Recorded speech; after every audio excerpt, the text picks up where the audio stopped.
Alors, bonsoir à chacun et chacune d'entre vous et bienvenue à notre soirée sur le deuil qui est en ce début d'automne, début automnal, malgré que les journées sont magnifiques encore.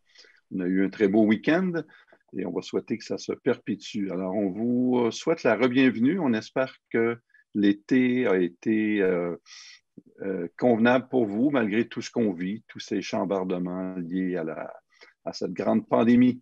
Mais bon, restons positifs. On finira bien par trouver des zones de confort, en fait, souhaitons-le le plus rapidement possible. Donc, on est dans notre phase d'automne. Il y aura une rencontre ce soir, une le 4 octobre et une en novembre aussi, et décembre. Je vous parle du 4 octobre brièvement. L'invité ou les invités seront annoncés un peu plus tard, là, dans les semaines qui viennent sur notre site Web. Ce n'était pas au programme, cette soirée du 4 octobre, mais on a pensé vous l'offrir parce que malheureusement, cette année, vous savez, traditionnellement, on avait un colloque qui se tenait en octobre où il y avait une journée complète où on pouvait discuter avec différents conférenciers, des gens qui venaient témoigner, etc. Mais malheureusement, à cause de la situation actuelle, ça aurait été difficile de vous recevoir, de vous accueillir comme on aimait bien le faire dans les années précédentes. Mais ce n'est que partie remise. On va se souhaiter que 2022 nous laisse cette possibilité-là. Mais au moins, on aura la chance d'être avec vous d'une certaine façon, comme ce soir, via le web, pour une soirée d'échange. Et ça nous fera bien plaisir de vous y revoir en ce 4 octobre prochain. Mais commençons par ce soir. Alors, je vais rapidement céder la parole à Joanne de Montigny, que vous connaissez bien, psychologue, auteure, conférencière, et avec qui j'ai le privilège de partager cette aventure du site InfoDeuil, de ses rencontres et de tout ce qu'on essaie de mettre en place pour vous aider, en fait, pour vous donner des outils et vous accompagner d'une certaine façon dans ce long travail de deuil que vous avez à faire. Et voilà, donc je lui cède la parole et elle va nous présenter un peu le programme de ce soir, de même que notre invité. Alors voilà, Joanne, je te cède la parole. Merci beaucoup, beaucoup, Alain, encore de nous offrir cette possibilité de rassemblement.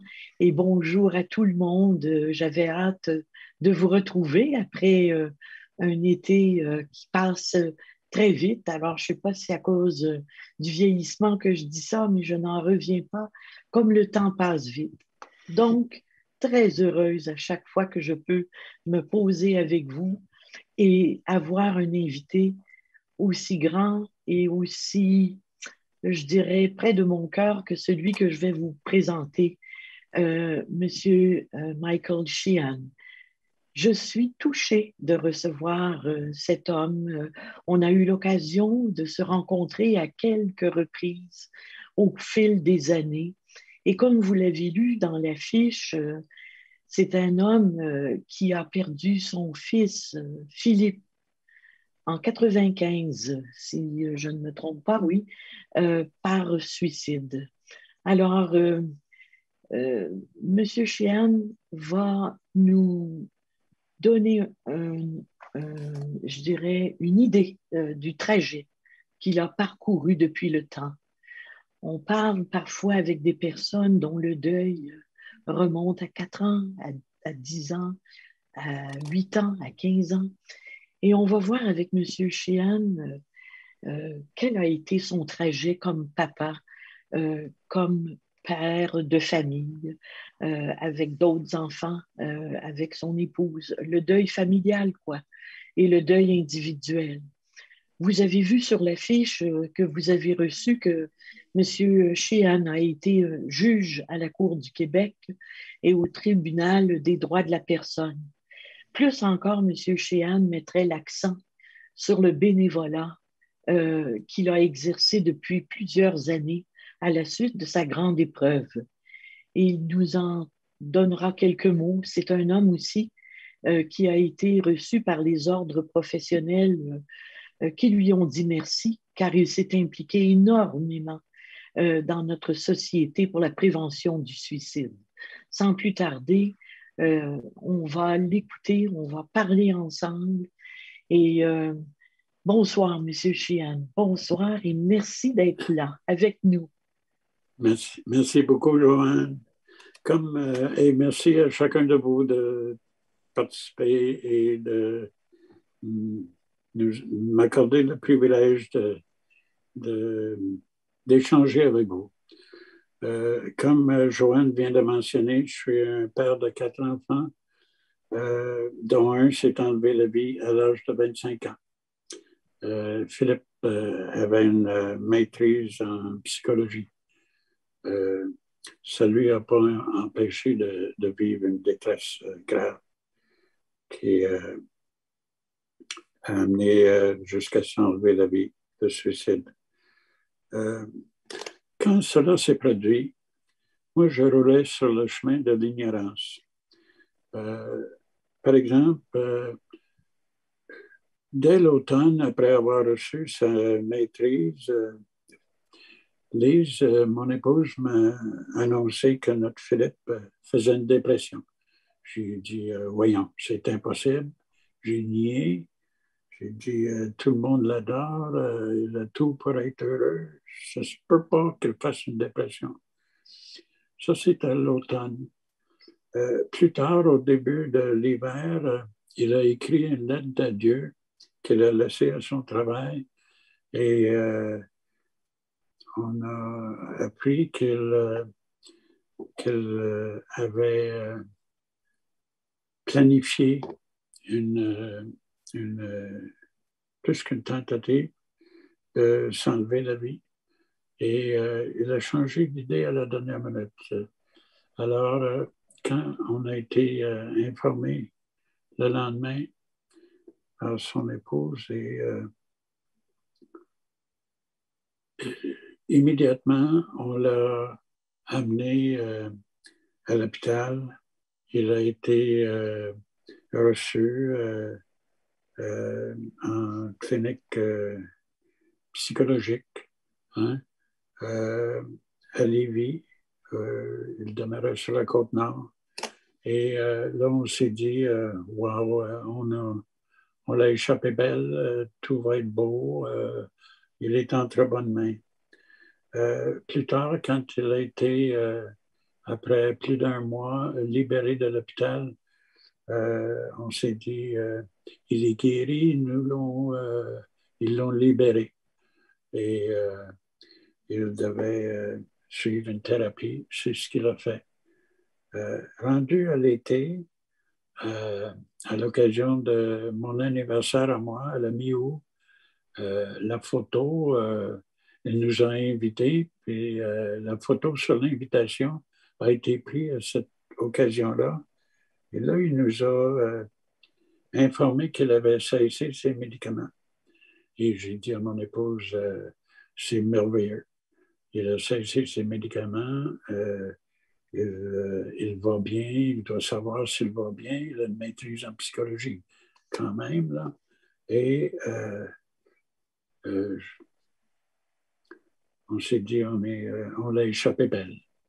Mais 3 mois plus tard, à la fin du mois de novembre, oui, en l'espace d'un an, fin du mois de novembre, il s'est enlevé de vie. Après une soirée de fête où à la fin de la soirée, il est revenu à la maison avec nous. Il est entré quelques instants et il n'arrêtait pas de nous dire merci, merci de m'avoir invité à la belle soirée. Et j'étais debout dans la cuisine face à lui et j'ai mis mes mains sur ses épaules. J'ai dit, Philippe, c'est toujours merveilleux quand tu es là. C'est vrai qu'on a eu une belle soirée. J'ai dit, tu sais, ton papa, il t'aime. Et il m'a répondu avec un grand sourire, moi aussi, papa, je t'aime. Et le lendemain, j'étais à mon bureau au palais de justice. La police m'a appelé pour m'informer qu'ils avaient retrouvé la voiture de Philippe, ainsi que lui, et qu'il était décédé. Et pire encore, qu'il s'était enlevé la vie. Je me suis beaucoup blâmé quand ça s'est produit. Je me suis vu comme un parent échec. Échec qui avait manqué à son engagement, que je lui ai fait en le prenant dans mes bras pour la première fois et en lui disant, tu sais, ton papa va te nourrir, te loger, t'éduquer, te vêtir. Je suis toujours là pour toi et je vais te protéger. Alors, quand c'est arrivé 25 ans plus tard qu'il s'enlève de vie, j'ai compris que j'avais manqué à mon engagement solennel à son égard. Que dans le fond, j'étais un parent faux, un imposteur. Je me suis beaucoup blâmé. Et j'ai réalisé par ailleurs, en retournant travailler, que c'était difficile au début, c'est difficile de se concentrer sur autre chose que la tragédie qu'on a vécue. C'est difficile de reprendre notre routine, notre travail. Ma voisine de bureau avec qui j'allais luncher à chaque fois qu'elle sentait que ça pouvait m'aider. On allait dîner ensemble et je pleurais avec elle. Et elle m'écoutait. Je pleurais dans la soupe, aller jusqu'au café. Et finalement, après un temps, elle m'a dit, écoute, Michael, il faudrait que tu rencontres quelqu'un. Moi, je suis seulement un ami. Et elle dit, je connais un bon psychologue. Alors, j'ai dit, moi, là, je ne veux pas me coucher sur le divan, me faire jouer dans mon bistouri, dans mes tripes là, pour remonter à mon adolescence et examiner tous mes défauts. Et j'en ai plein. Je peux pas, j'ai assez souffert, je veux pas me permettre cela. Elle m'a dit, écoutez, c'est quelqu'un de bien. Elle a fini par me convaincre. Alors, j'ai communiqué avec lui. Il est venu, il dit, je vais aller vous voir. Il travaillait au gouvernement de sécurité publique. Il m'a dit, je vais aller vous rencontrer à votre bureau. Alors, il est venu au palais de justice. On a fermé les portes, on a passé l'avant-midi ensemble. Et j'ai pleuré des début à la fin. Il m'a dit, vous pourriez lui écrire une lettre. Vous n'avez pas compris, il est décédé. Hein? Et je lui ai dit, écoutez, moi, ce que je veux, là, je veux aider les gens qui ont vécu pareille épreuve comme moi. Je veux devenir bénévole. Et je lui ai dit ça en pleurant. Il m'a dit très doucement, vous n'êtes pas prêt. Et elle avait bien raison. Mais quand même, plus tard, 1 an plus tard, 2 ans plus tard, j'ai été capable d'aller rencontrer les gens au centre de prévention du suicide. Je suis devenu bénévole, ils m'ont formé, ils m'ont accueilli. Et la responsable des bénévoles m'a demandé, qu'est-ce que vous diriez à une ado, 15-16 ans, qui vit une rupture, son chum l'a laissé, puis qui pense que c'est la fin du monde et qui songe s'enlever la vie. Alors, j'ai dit, moi, les peines d'amour, là, je connais ça. Hein? J'en ai vécu plusieurs. Je saurais exactement quoi lui dire. Elle m'a dit, écoutez, c'est pas comme ça que ça fonctionne. Hein? Si vous ne l'écoutez pas, elle ne vous écoutera pas. Et j'ai toujours naïvement, probablement, pensé que j'avais une belle écoute comme juge. J'étais très empathique vis-à-vis des justiciables qui s'amenaient devant moi. Mais ça a été une des plus belles leçons de ma vie, la remarque qu'elle m'a faite.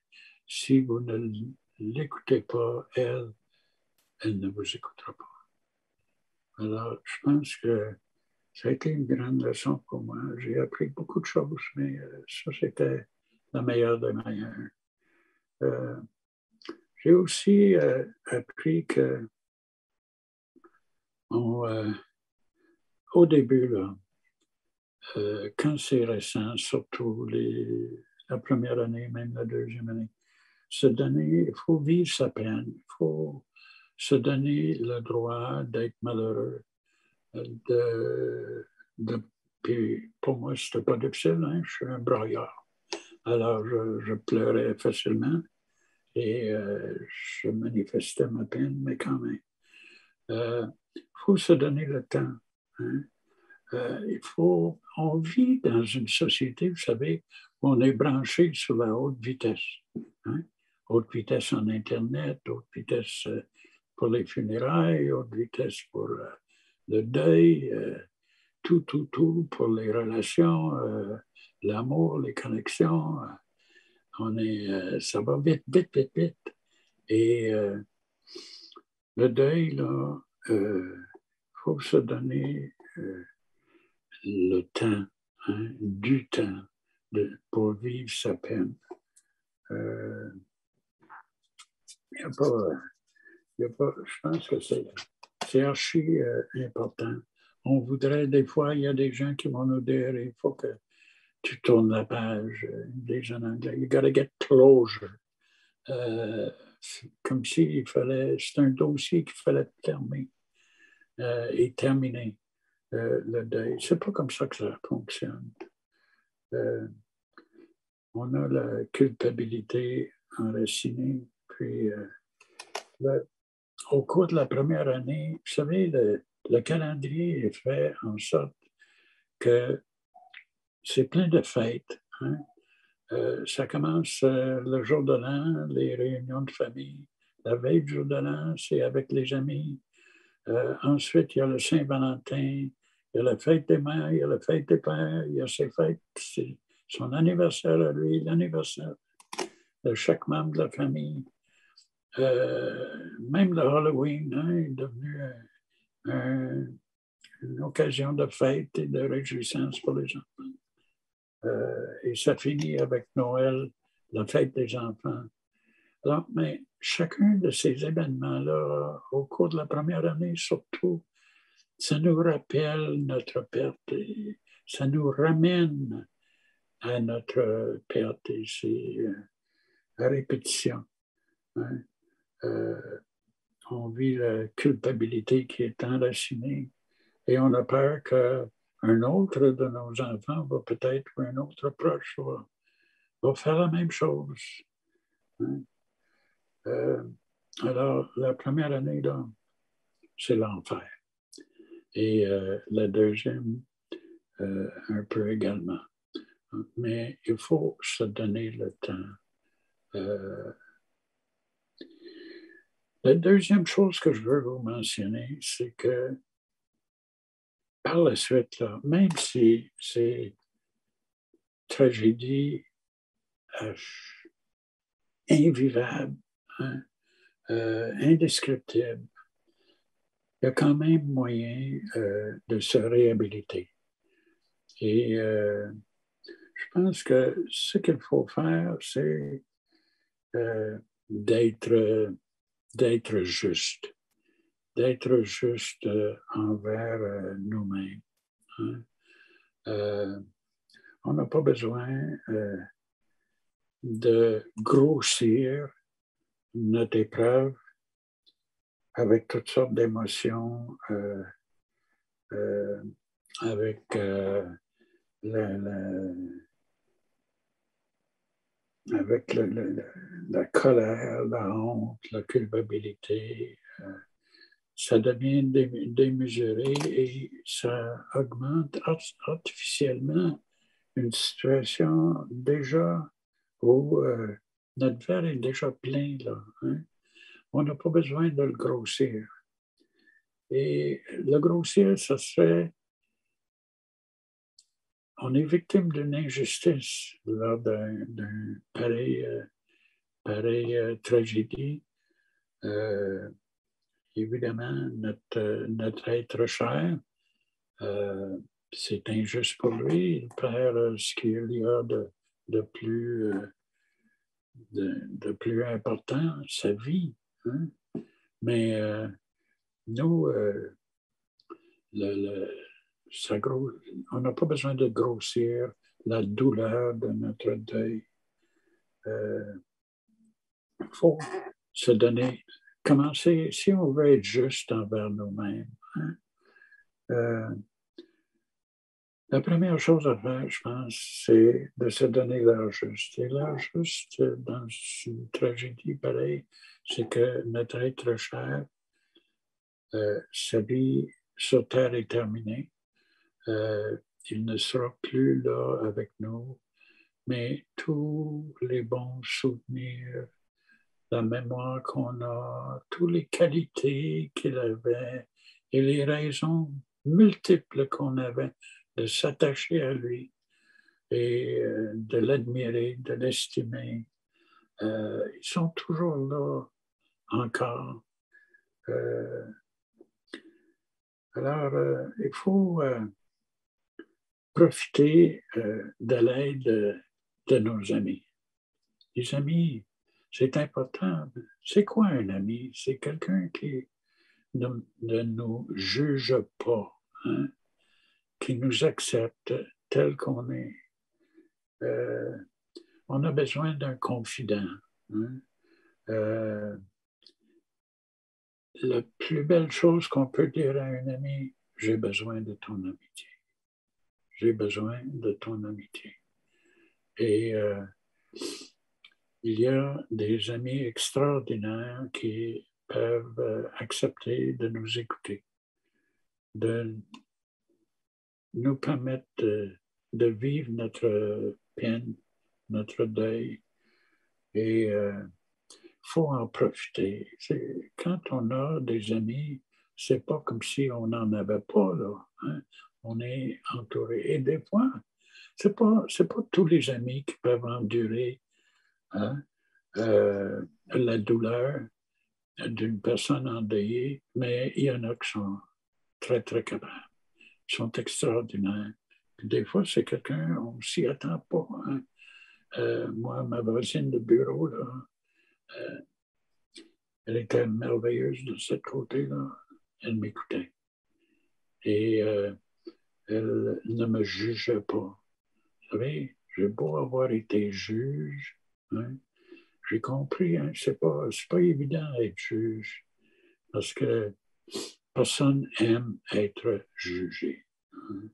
Alors, il ne faut pas y aller ou avoir un ami qui va avec un tonne de conseils et qui frise les réprimandes. Tu aurais dû ci, tu aurais dû ça, tu devrais faire ça, tu devrais faire ça.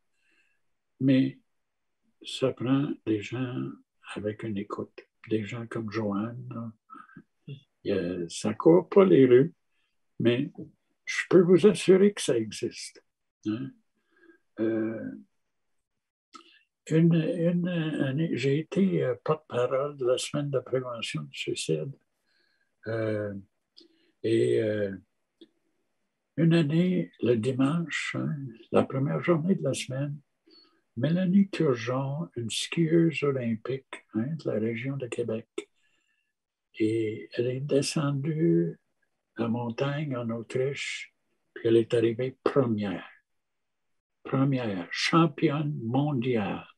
Alors imaginez-vous, il n'y a personne dans les médias. Moi, je voulais faire le tour des médias pour leur parler de prévention du suicide durant la semaine.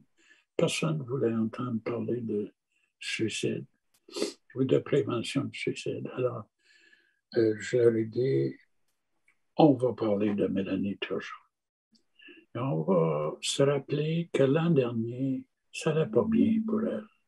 Elle avait des épreuves où elle a fait des chutes et même elle n'a même pas complété certaines épreuves. Elle a vécu une année très, très difficile. Là, aujourd'hui, on pense que c'est dimanche là, qu'elle est devenue championne. Je veux vous souligner que elle n'est pas devenue championne dimanche. Elle est devenue championne l'an dernier à chaque fois qu'elle s'est relevée. Et nous aussi, on est capable de se relever. D'abord, ne pas grossir artificiellement notre deuil qui est déjà assez douloureux, hein? Mais surtout de se relever. On a des bels exemples autour de nous. La belle jeunesse. Je ne sais pas si vous avez regardé comme la moitié de la population, hein? La belle Leila, hein? Fernandez, hein? Et son adversaire. Deux jeunes. Là.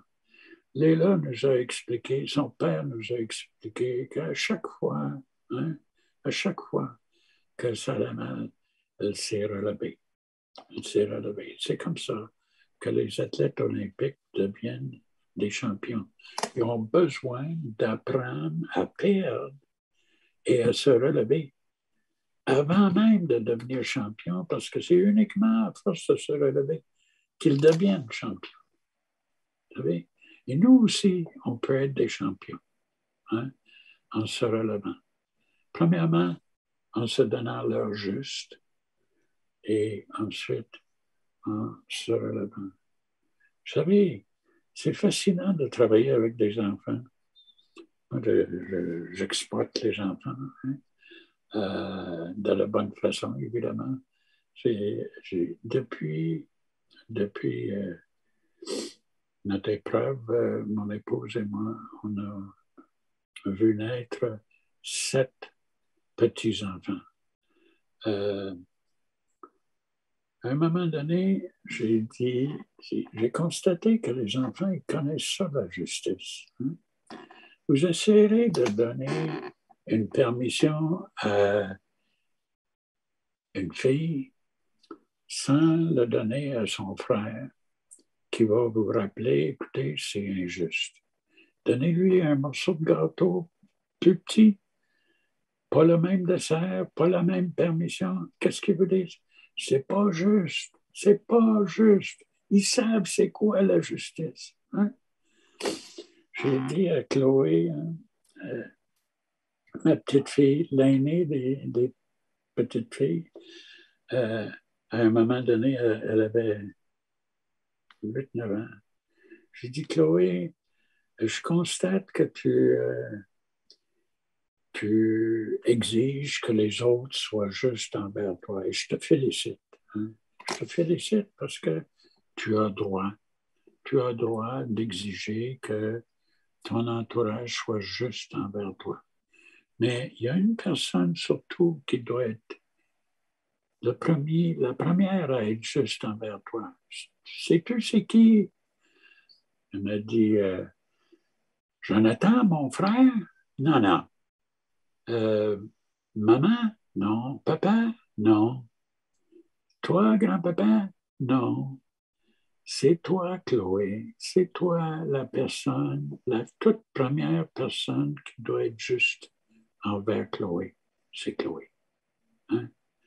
Et je trouve que c'est une bonne stratégie de leur proposer à nos jeunes de commencer par être une amie, hein? Une amie pour eux-mêmes. Hein? Une personne qui ne se juge pas, mais qui exige, hein, elle-même d'être juste envers elle-même. Par exemple, si le prof nous disait, vous disait, la semaine prochaine, vous allez avoir un test, mais je vous défends de vous préparer ou de vous étudier. Hein? Vous diriez quoi? Mais c'est pas juste. C'est pas juste, vous auriez raison. Hein? faut pas se présenter, se donner des défis ou augmenter les épreuves qu'on vit. Par contre, euh, il faut se donner le droit, hein, à l'occasion d'être malheureux.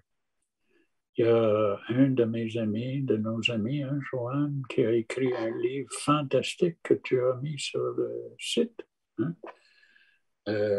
Livre intitulé Se donner le droit d'être malheureux. Puis mal, entre parenthèses. Et sa thèse, c'est pas de dire il faut courir après le malheur, mais il faut réaliser qu'on peut avoir des mauvais moments, on peut vivre des difficultés, on ne peut pas être euphorique et heureux, hein? 24 heures par jour, 7 jours semaine. C'est pas humain, c'est pas raisonnable. Alors, la justice exige qu'on se centre sur la réalité. Je pense que comme endeuillé, on a des beaux défis devant nous. Et remarquez que profiter d'un groupe d'endeuillés comme la vôtre, là, hein, avec Joanne et avec M. Carrier, les gens qui vous accompagnent, c'est merveilleux. Vous êtes sur la bonne voie. C'est ça qu'il faut faire. Il faut profiter de toutes les occasions que nous avons. Hein? Alors, moi, je vous félicite. Je vous félicite. Et je pense que je vais écouter vos questions. Oui, mais je vais commencer, moi, par une question, puis après ça, on va donner vraiment la parole aux personnes aussi qui nous écoutent, là. Comment dire? Il y a une partie des êtres qu'on aime, qu'on n'a jamais découverte. Hein? Comme vous, il y a une partie de Philippe que vous ne connaissiez pas. Et des fois, on a l'impression qu'on connaît très bien ce qu'on aime, celle qu'on aime. Et quand vous dites « je l'ai échappé », c'est-à-dire qu'il y a quelque chose de lui aussi qui vous a échappé dans son histoire. On ne sait pas tout. Il a certainement voulu vous protéger à sa manière, ne pas vous en parler. Et il y a tellement d'obstacles quand on souffre et que malheureusement, on n'arrive pas à surmonter notre douleur. Et comme Philippe, il est allé jusqu'à s'enlever la vie. Ce que je veux vous demander, au fond, après toutes ces années, je vois la photo de famille là, lorsque vous êtes avec lui, avec son beau sourire, parce qu'il y avait aussi beaucoup de joie dans son visage. Oui. Hein? On voit ça dans sa photo, une telle joie. Et est-ce que vous diriez que un endeuillé qui perd par suicide, vous qui en avez fait l'expérience, et surtout que c'est arrivé il y a plusieurs années, on retrouve une joie de vivre personnellement? Diriez-vous ça, que vous avez été capable d'aller au fond de votre être et de retrouver une joie en vous après avoir eu autant de peine? Ah oui, absolument, absolument. Écoutez, là, 7 petits-enfants, là, c'est pas banal, là. Et 54 ans avec une femme comme mon épouse Lise, là, la mère de Philippe. Non, écoutez. Et vous savez, j'étais à une réunion d'endeuillés, hein, de parents endeuillés, au CHUL, à Québec, à un moment donné. Et un soir, on a des réunions mensuelles, là, et j'y vais de temps en temps. Et je suis allé souvent. Et un soir, ils ont divisé les hommes et les pères et les mères pour une rencontre séparée par la suite, après la présentation.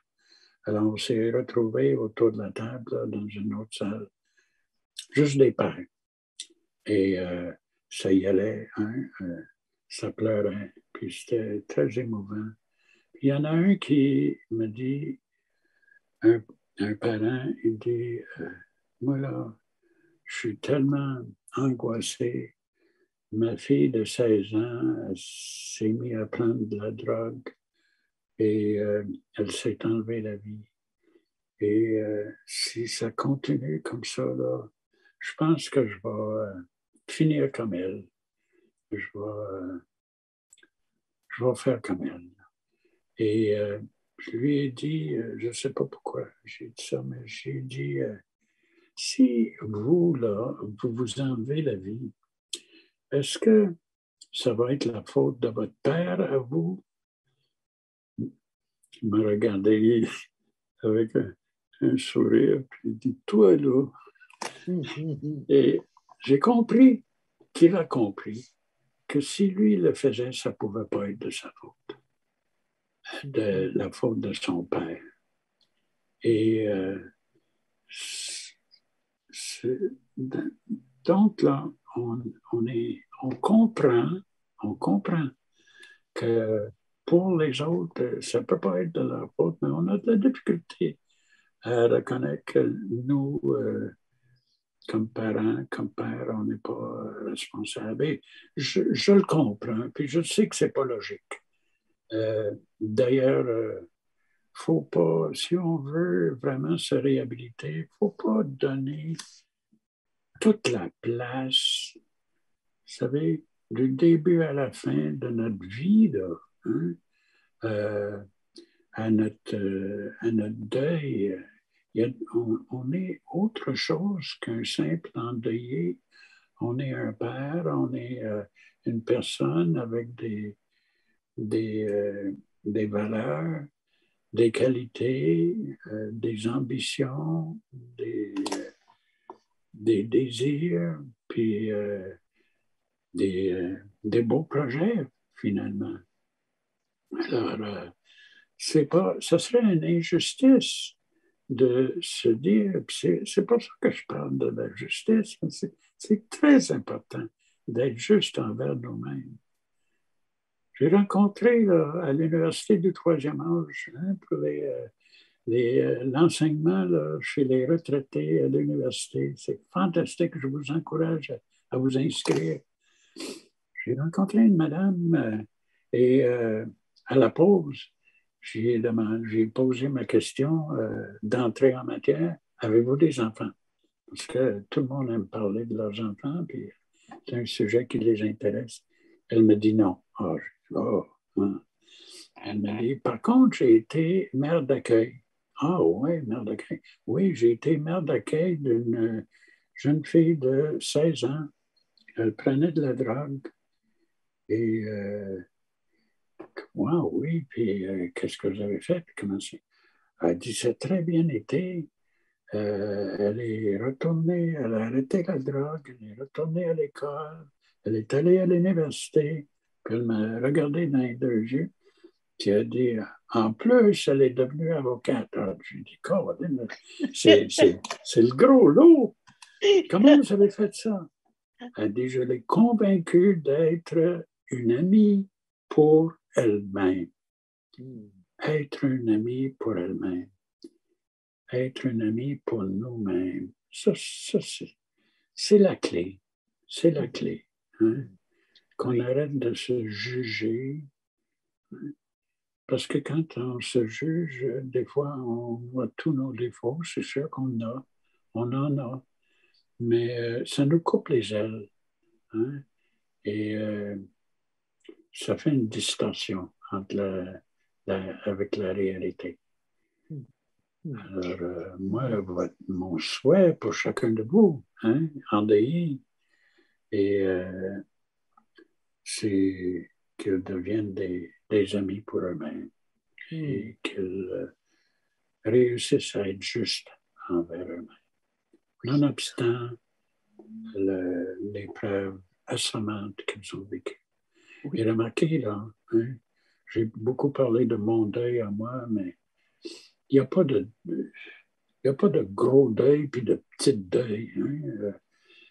C'est comme quand on est juge, puis on reçoit des justiciables, là, il n'y a pas de grosses causes, puis de petites causes, de grosses injustices, de petites injustices.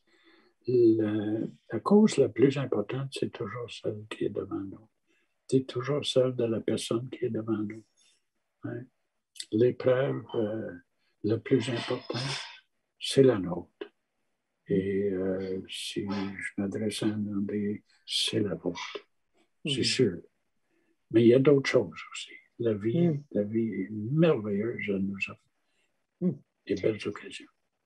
Je m'excuse de beaucoup parler. Hein? Ah non, c'est tellement clair, ça nous permet de creuser, d'aller ensemble dans cette belle expérience de vie aussi que vous avez. Alors, je vais demander à M. Chartier-Alain si on a une question de l'auditoire. Oui, il y a une première question, et la question pourrait s'adresser autant à M. Sheehan qu'à toi, Joanne. En fait, M. Sheehan a mentionné qu'il faut prendre le temps de vivre, en fait, de vivre le deuil. Il n'y a pas de recette, bien sûr, ce serait trop facile. Maintenant, quelqu'un nous souligne que la personne a perdu ses 2 parents à quelques mois d'intervalle, 5 mois. Il n'y a pas très longtemps, et c'est encore très difficile. Puis la question, c'est combien le temps? À quoi il faut s'attendre? Qu'est-ce qu'il faut envisager comme temps? Avez-vous envie de répondre, M. Sheehan? Ah ben, moi, je dirais là, le temps, il n'y a pas de temps prédéterminé là, pour un deuil. Remarquez que quand on dit de prendre le temps, là, ben, c'est pas de prendre le temps et de ne rien faire, c'est de poser des gestes comme vous posez ce soir en venant assister à un groupe, entre autres, en partageant, partageant avec des amis et au besoin même, à l'occasion, d'une aide professionnelle. Mais c'est se centrer sur la belle vie, les beaux souvenirs, les belles qualités. Moi, mon Philippe, là, il aurait été un psychologue extraordinaire, il avait une belle écoute. Hein? Alors, et il était doux, il avait une douceur, pareil comme toi, Joanne. Hein? Et alors, ça, là, il faut se centrer sur les qualités, la chance qu'on a eue d'avoir des parents avec la belle valeur qui nous ont tout donné. Moi, en tout cas. Oui. Un bel héritage affectif, des fois, qu'on a reçu. Hein? Un héritage affectif de ceux qui ne sont plus là.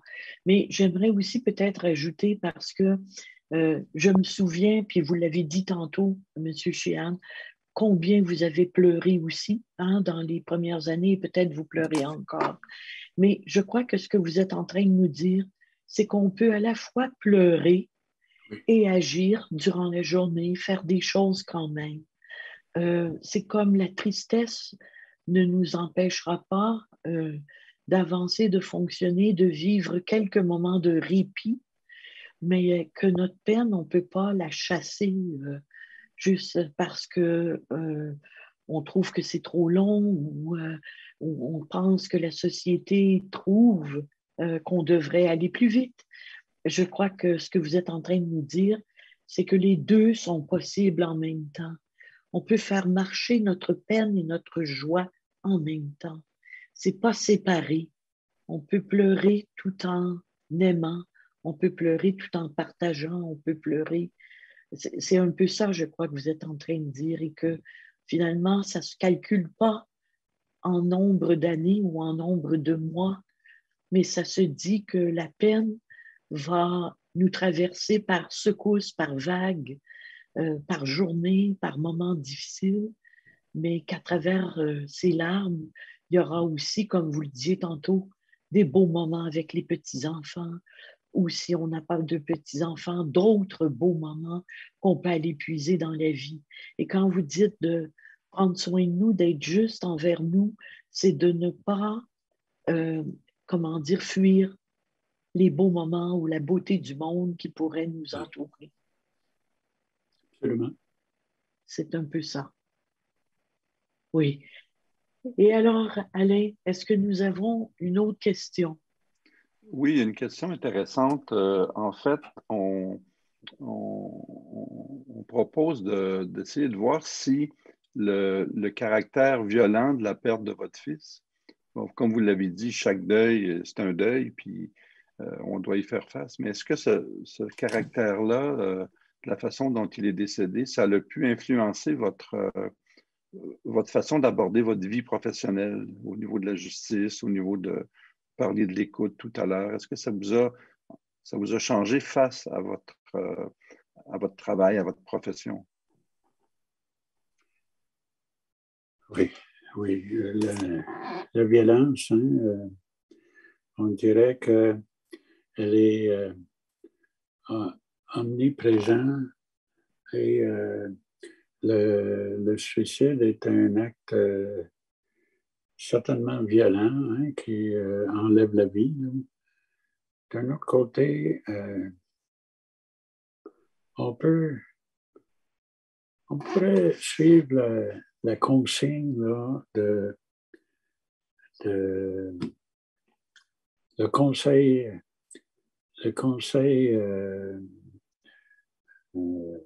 québécois d'éducation, hein, qui a, en juin 2020, émis un avis, hein, un avis avec une recommandation, un avis sur la vie de l'enfant, la sécurité de l'enfant à l'école. Et ils ont fait dans leur avis 2 recommandations. D'abord, d'inculquer, hein, à tous les niveaux du système éducatif, inculquer des habiletés sociales, hein, comment vivre avec les autres, d'une part. Et deuxièmement, d'inculquer les habiletés émotionnelles, hein, émotionnelles. Puis on pourrait commencer encore une fois avec le livre extraordinaire de Marc-André Dufour, intervenant, se donner le droit d'être malheureux et de réaliser qu'il y a des hauts et des bas. Mais la violence,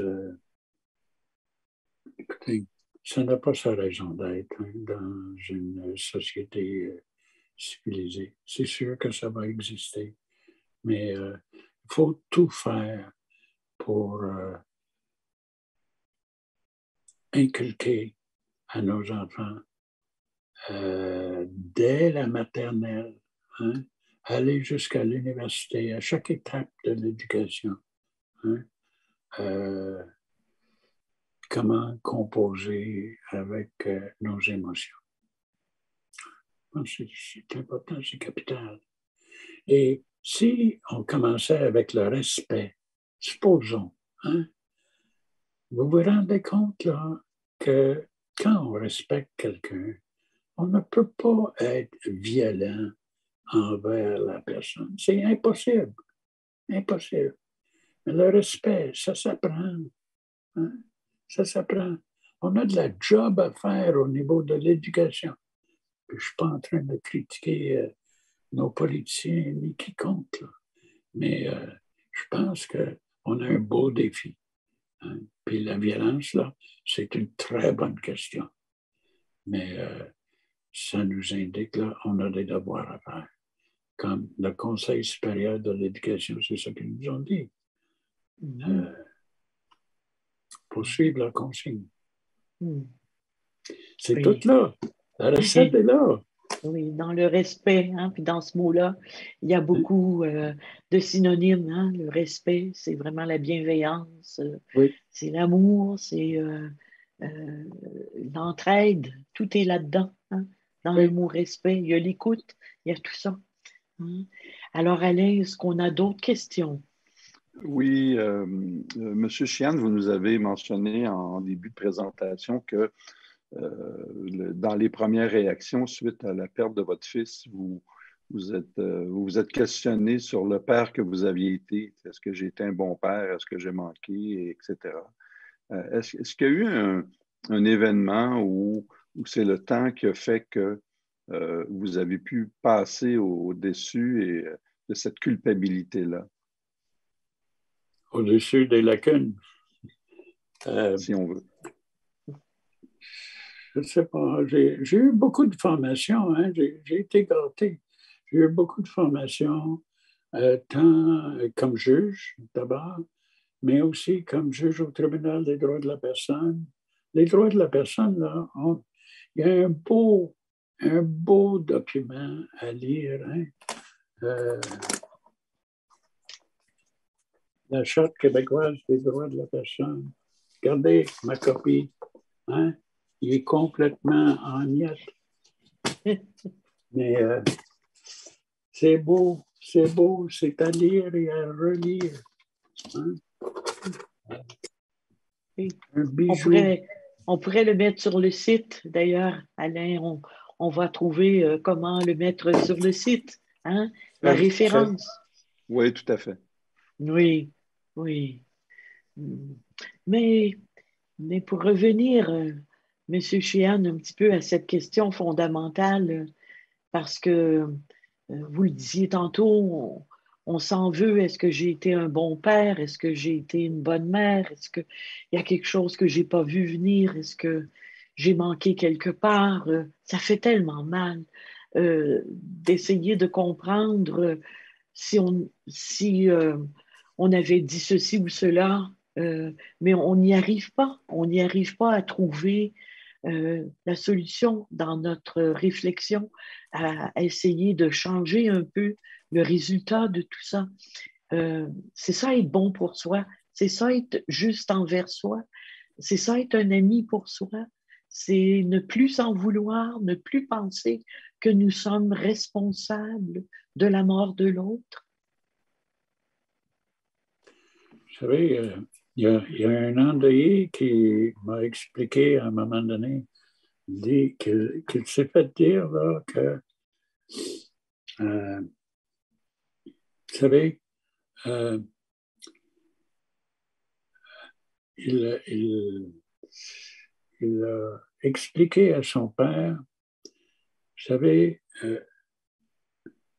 tu as eu une grande influence sur moi, mais tu n'es pas le seul qui a eu une influence sur moi.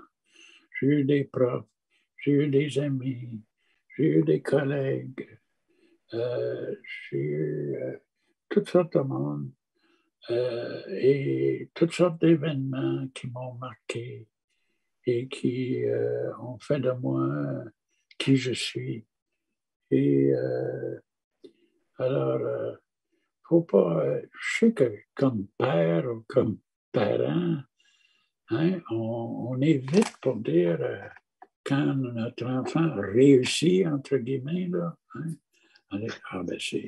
on a fait une bonne job. Mais oui, puis non. C'est sûr que on a influencé la situation, mais on n'est pas le seul qui a marqué l'enfant, qui a marqué sa vie. C'est pas raisonnable, là. Hein? Puis c'est pas la réalité non plus. Hein? Mais oui, il y a plusieurs influences autour de nous. Hein? Mais seriez-vous prêt à dire, j'ai lu beaucoup aussi, parce que c'est un sujet inépuisable, le deuil par suicide. Et les auteurs sont quand même unanimes à dire souvent que les personnes qui arrivent à cette décision incontournable pour eux, oui.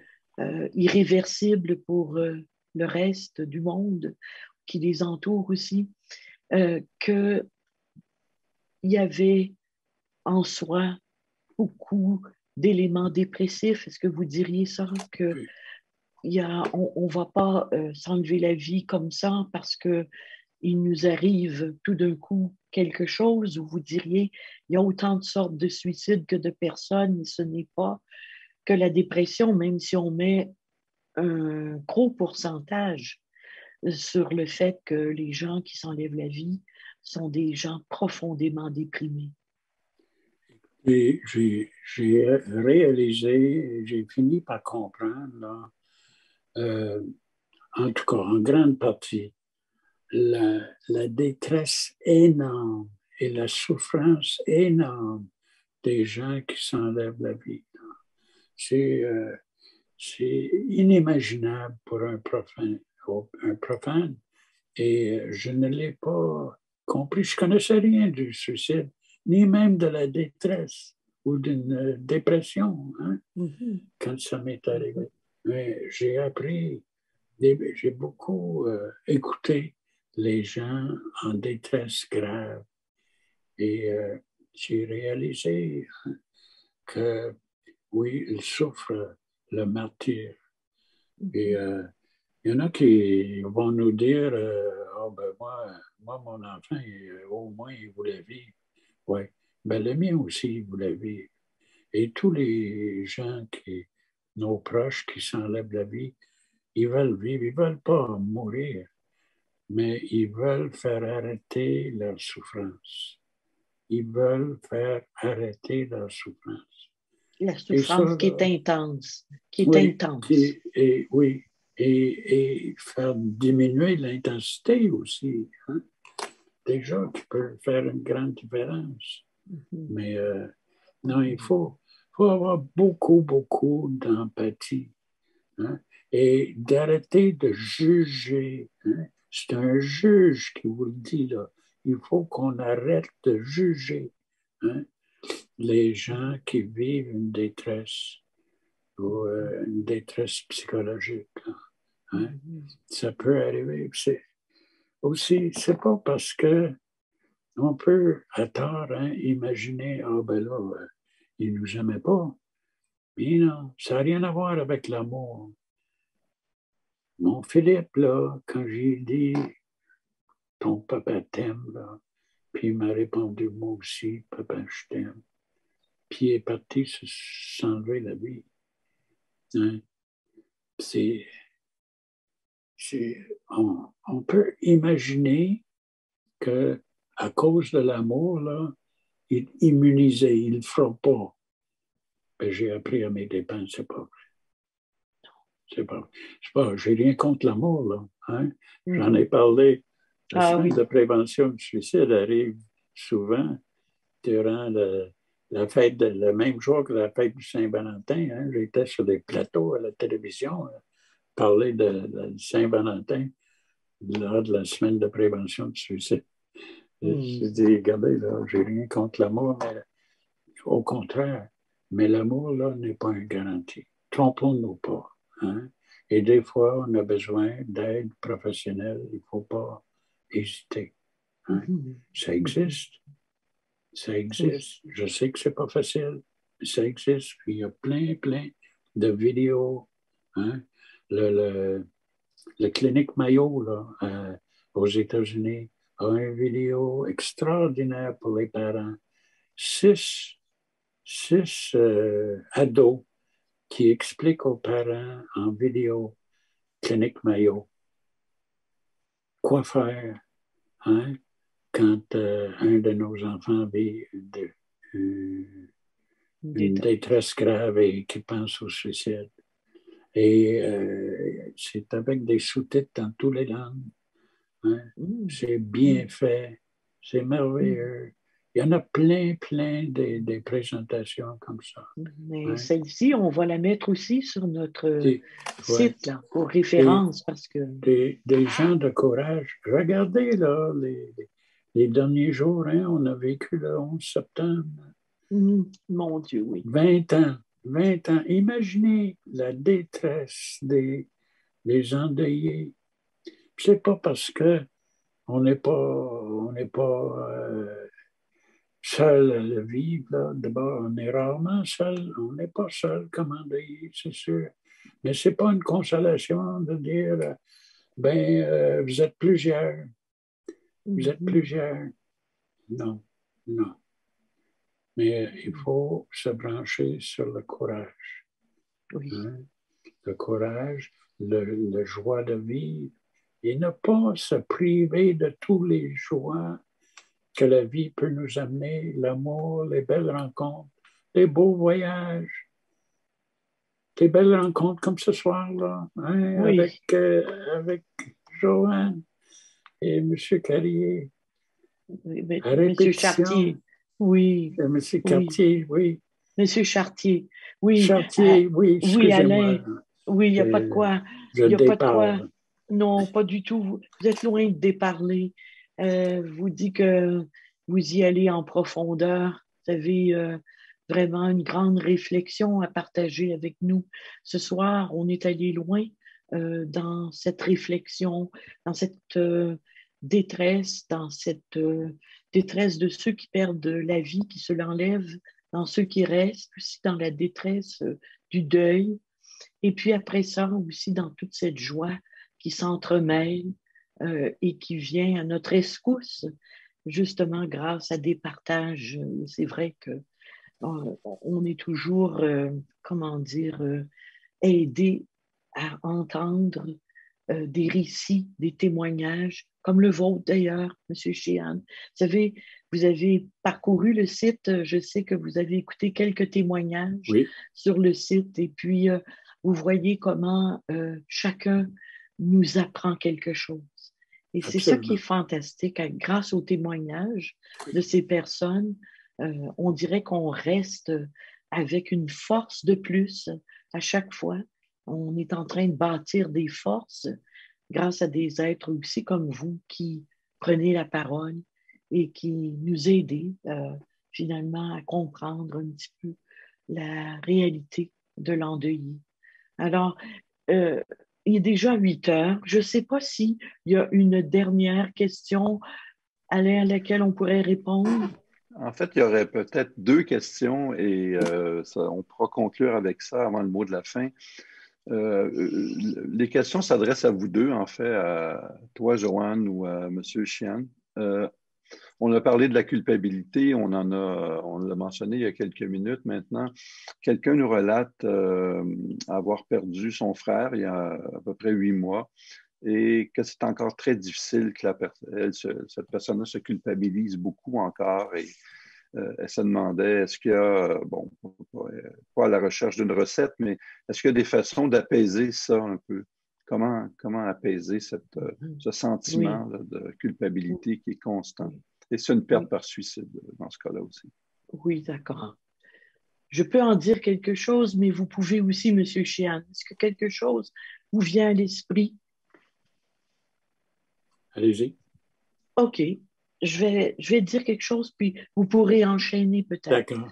Oui, au tout début, le sentiment de culpabilité, je crois que ça veut dire que on est encore, par ce sentiment-là, en lien très fort avec notre disparu. C'est un peu comme si le fait d'avoir mal nous rappelle à quel point on l'aime, à quel point il n'est pas loin, à quel point nous sommes encore reliés.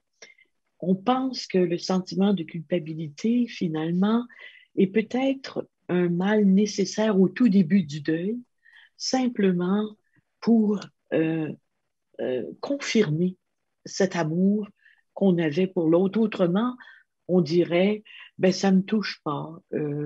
Alors, la culpabilité, c'est comme un moyen de dire, je suis profondément touché.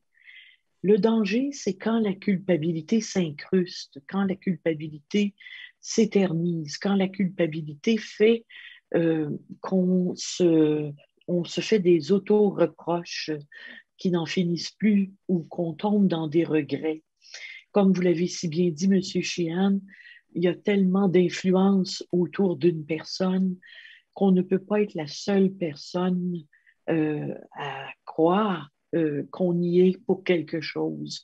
Un professeur à l'école peut se sentir mal de ne pas avoir vu ça. Une psychologue qui perd un patient par suicide peut vraiment avoir beaucoup de douleur, se sentir mal et même coupable pendant un petit bout de temps de dire, mais qu'est-ce que je n'ai pas vu, qu'est-ce que je n'ai pas fait, qu'est-ce que ses parents, qu'est-ce que son entourage va croire de dire que mon enfant, mon mari consultait, mais malgré tout, s'est enlevé la vie. C'est très dur pour un aidant aussi de voir que on n'a pas cette toute puissance hein, de stopper, mon Dieu, une détresse aussi grande parfois.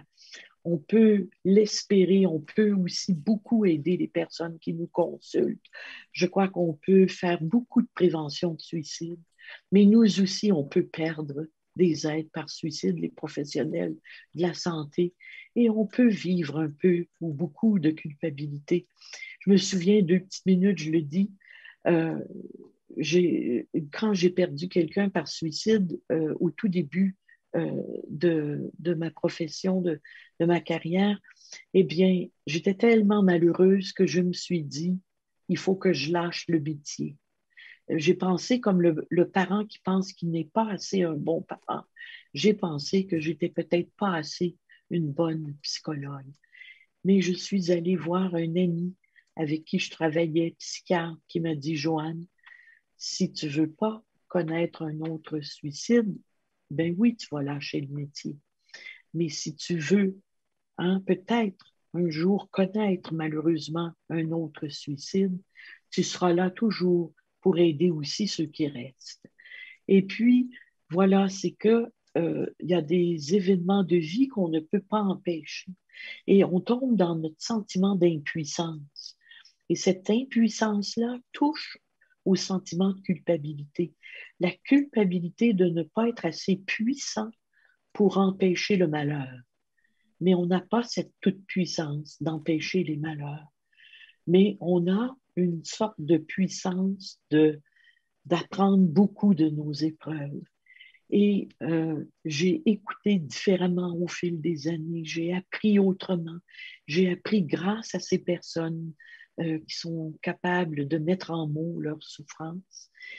Et c'est un peu ça que je veux dire, c'est que le sentiment de culpabilité, il faut le voir comme un sentiment transitoire pour, pour après ça être capable de revenir aux souvenirs précieux, de revenir aux liens préexistants, à tout ce qu'on avait établi ensemble avant sa mort et que sans la mort n'a pas pu nous l'arracher.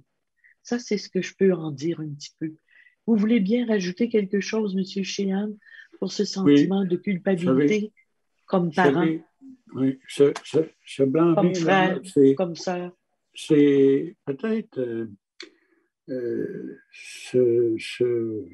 imaginer là, qu'on a le contrôle de la vie là, de notre proche ou nos proches.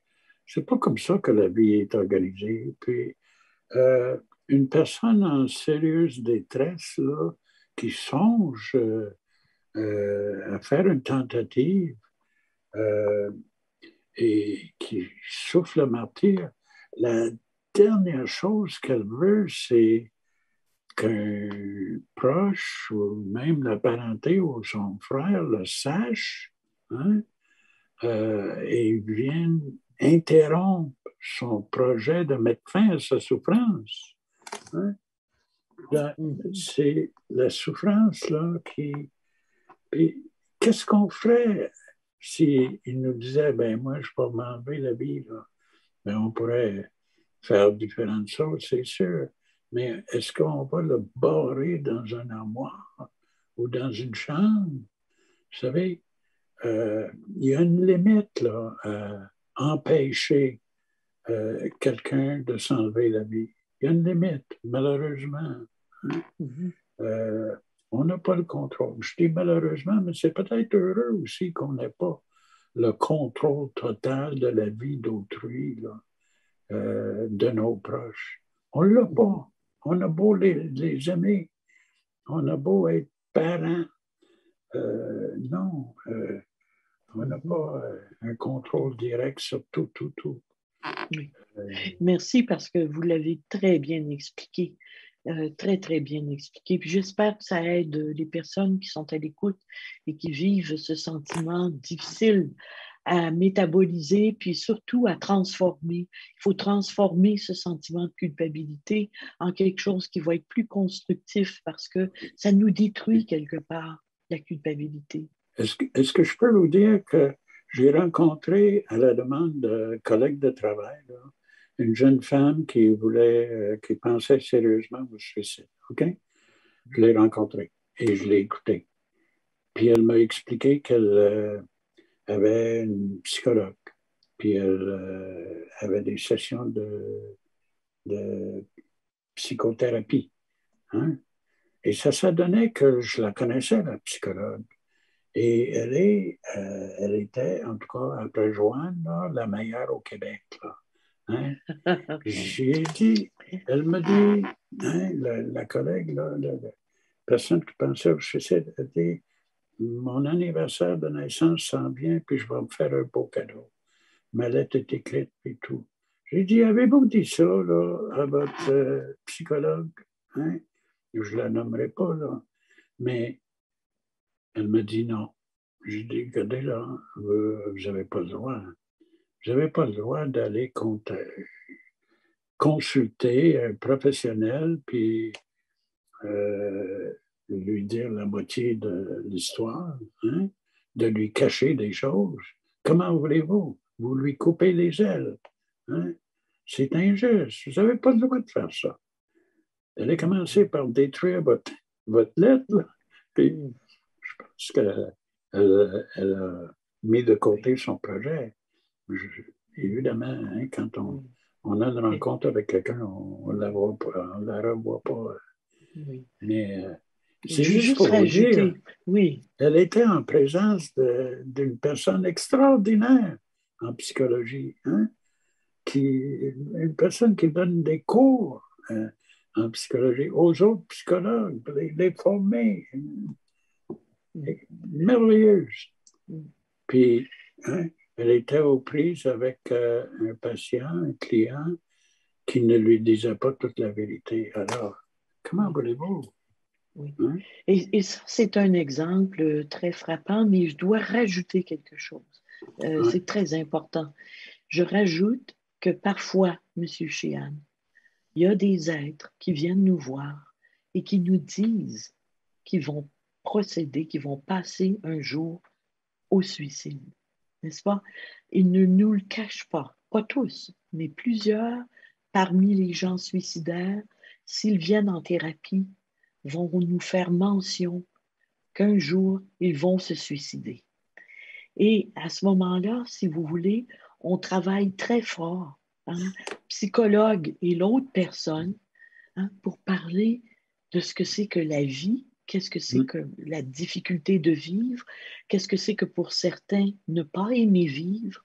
Et moi, j'ai eu une personne qui est venue me voir un jour pour dire, moi, je viens vous voir parce que je n'aime pas vivre. Et à chaque fois que je vous ai écouté, on dirait que vous aimez vivre.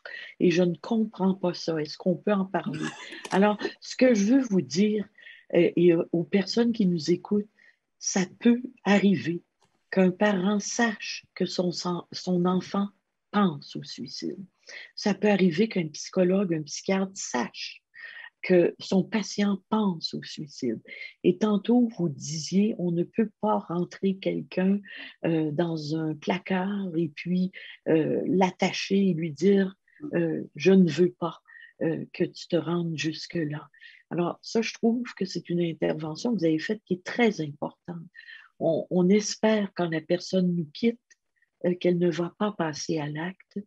On espère la voir la session suivante et on espère continuer ensemble de creuser, de réfléchir, de parler de la vie. Sinon, moi, j'aurais refusé de recevoir des personnes suicidaires. J'aurais eu trop peur de les perdre. Alors, j'ai jamais voulu les refuser parce que je me suis dit, il faut que je tolère la possibilité de les perdre. Absolument. Absolument. Quelle sagesse. Oh, je ne sais pas, mais je pense aux parents ou à toutes ces personnes qui nous écoutent et qui savent que ça pourrait arriver dans leur propre famille parce que quelqu'un l'a mentionné ou ne va pas bien. Et on ne sait jamais hein, si ça va arriver ou si une personne va décider justement de ne pas passer à l'acte. Et comme vous disiez, on n'a pas ce contrôle-là. On a juste la capacité de lui donner toutes les ressources pour l'aider. Tout, c'est ça notre responsabilité.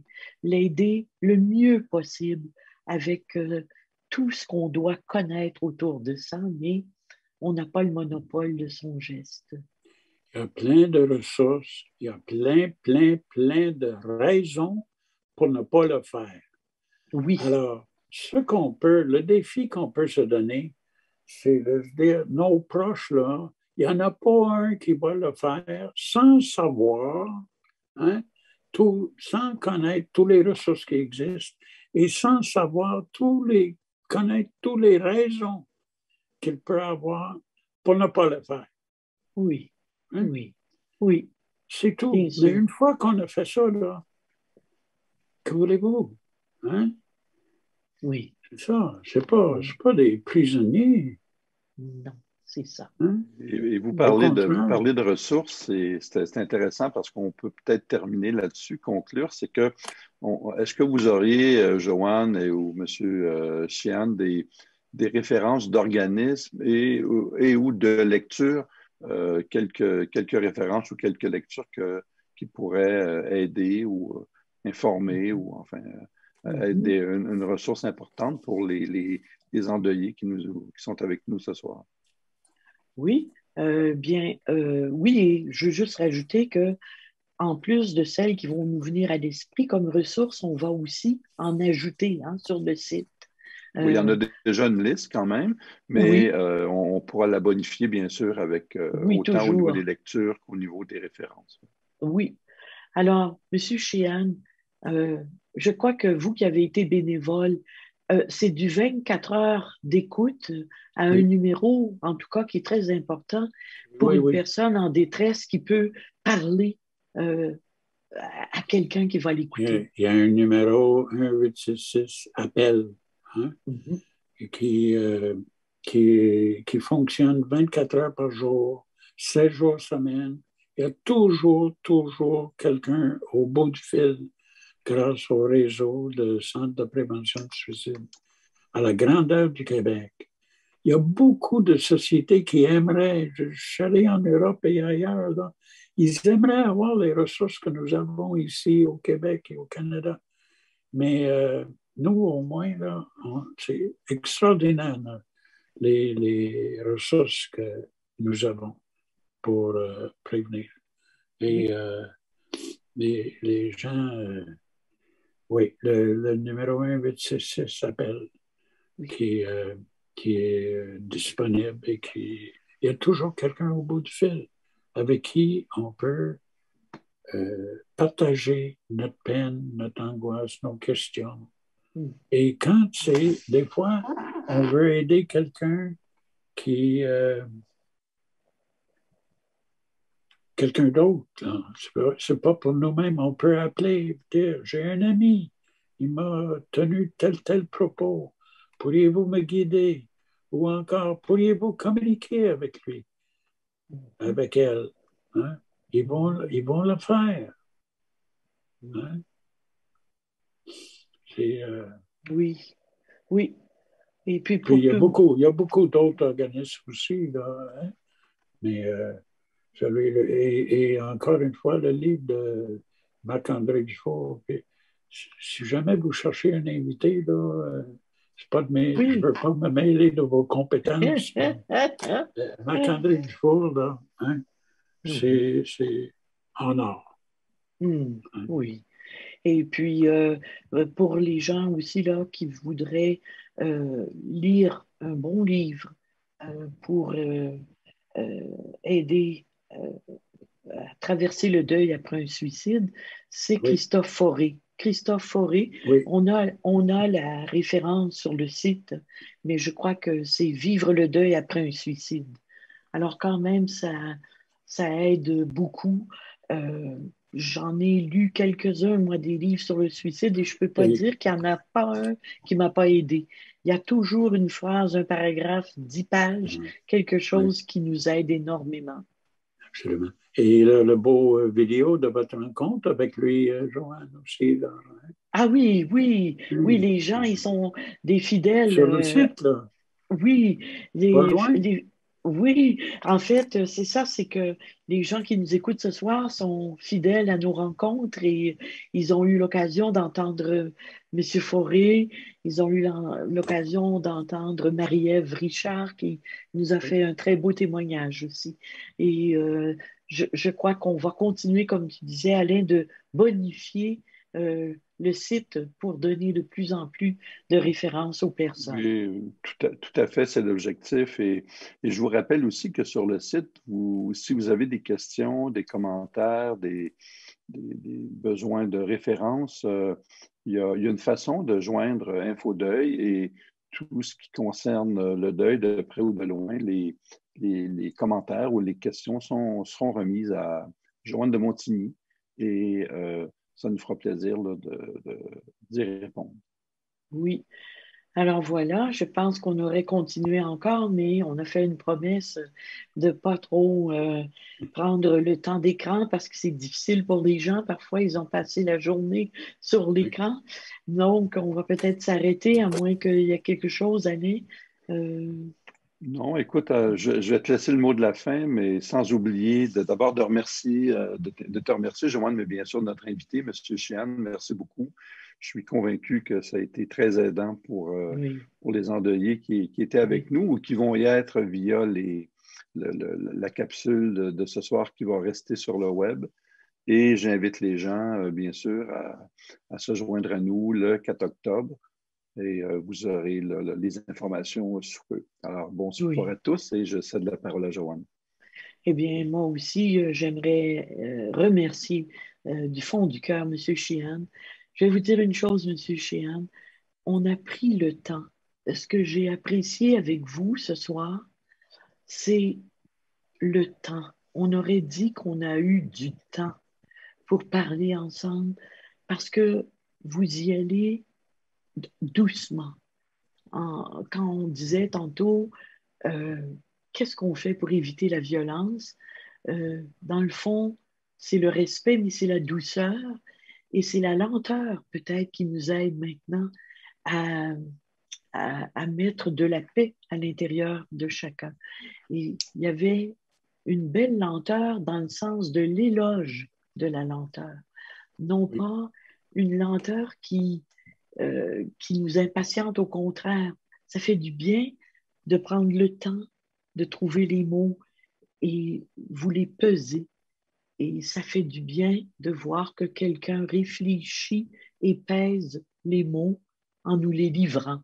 Et de cela, je voudrais vous remercier beaucoup, beaucoup. vous êtes hyper gentil. Merci beaucoup. Monsieur Chartier, merci beaucoup, beaucoup pour vous et toute votre équipe. Euh, Esther, notre technicienne, tout le Oui, monde. notre Hein? technicienne sur web. Oui, Oui, oui. Grâce à tout ce monde-là, on est capable, en temps de pandémie, de se retrouver. Et puis, j'aimerais aussi vous dire que je vous souhaite de belles années devant vous. Et puis, je souhaite à d'autres de vous entendre. Et nous, on aimera vous réentendre sur la capsule qui sera déposée, sur le site. Un beau bonjour, un beau bonsoir à vous, à votre famille. Et puis, on a envie d'embrasser vos 7 petits-enfants. vous savez, Joanne, ce soir-là, pas ce soir, mais aujourd'hui, cette semaine, je me disais, qu'est-ce que j'ai fait là, m'embarquer encore une fois? Je m'étais dit, je vais arrêter, je suis trop vieux, je vais arrêter. Mais vous êtes tellement accueillant là, que vous donnez une belle énergie à tout le monde, tout le monde. Merci beaucoup, beaucoup. Oui. Et là-dessus, on se laisse, on vous embrasse et à bientôt, Alain. Et à bientôt, tout le monde, au 4 octobre. Au plaisir. Merci encore. Au revoir. Merci Au tout le monde revoir. d'avoir été là. Au revoir.